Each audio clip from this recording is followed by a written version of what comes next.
On October 20th, 2011, one of the most terrifying commercial dive accidents in history would occur off the coast of Iran. At 4 p.m. on that day, a Thursday, the dive support vessel Koosha 1 was returning to port after a team of divers from that vessel had installed an underwater oil pipeline. But about 15 miles offshore, they hit a storm and the ship capsized, went vertical in the water, think like the Titanic, and sank to the bottom.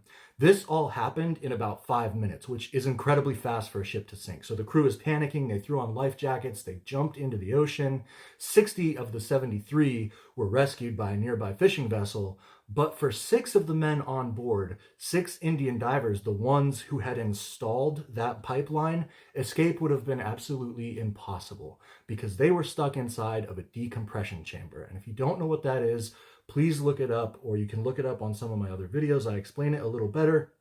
In a nutshell, it is keeping you pressurized at depth so the gases that have saturated your blood and your tissues from when you were working at depth don't expand and kill you, or at least give you a bad case of the bends. In these men's case, it would have almost certainly killed them, and it would have been an agonizing death if somebody had just depressurized the chamber and let them out. So they're just stuck in there as the ship capsizes and sinks.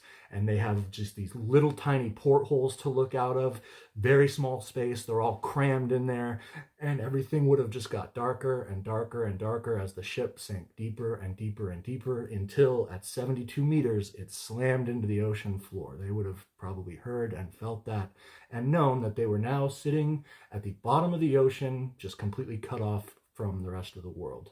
For my American friends, that's about 240 feet. Now, there was a ship capable of rescuing them. It had a team of saturation divers, and they had got the SOS and got on their way quickly, but they were 20 hours away. Theoretically, the chamber could have had up to 3 days worth of oxygen supply for these men. We don't know how much they had left, but we know it was at least 18 to 20 hours. But the support vessel that could have saved them was 20 hours away. But either way, it didn't matter because they didn't arrive until, or they didn't get to the bottom and find the ship and those men until Sunday at 5 a.m., so almost 3 days later. And when they did, all 6 men were deceased. They had run out of air. So we don't know how long they sat down there, whether it was 20 hours or whether it was 2.5 days. But at some point, they would have looked around and one by one seen their friends starving for oxygen. Technically, they would have probably died of CO2 toxicity, so they would have felt tachycardia, arrhythmia, their hearts would have started to sputter, they would have probably started to convulse, and they're watching their friends shut their eyes for the last time, knowing any second they're about to do the same, and they'll never open them again.